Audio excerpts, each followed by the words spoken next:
ticket from San Francisco back to Chicago. The only problem was I had to wear my uniform. So I got a cab to take me from the Oakland Army Depot to San Francisco International.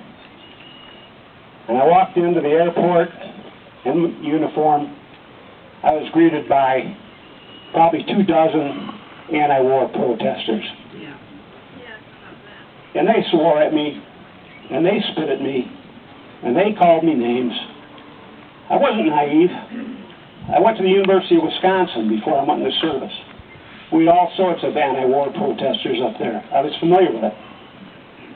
So I was expecting it. As I walked to get my ticket, it wasn't the protesters that bothered me. It was the dozens of other people that just avoided looking at me or stared down at their feet. I went home to Chicago, took off my uniform, and never put it on again. I'm happy to stand here today and tell you I think our society, our country, has made great strides in how we deal with those returning veterans from wars. The men whose names are on the wall behind me did not start the war in Vietnam.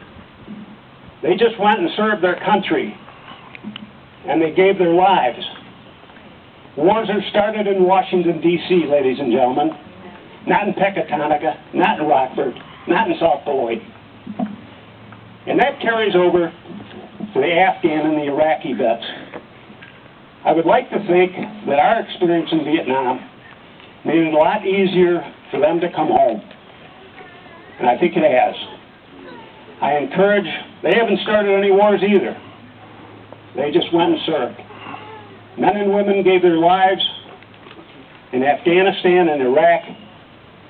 And I encourage you to remember them in your heart and welcome home the ones that did come home. They deserve it. Thank you.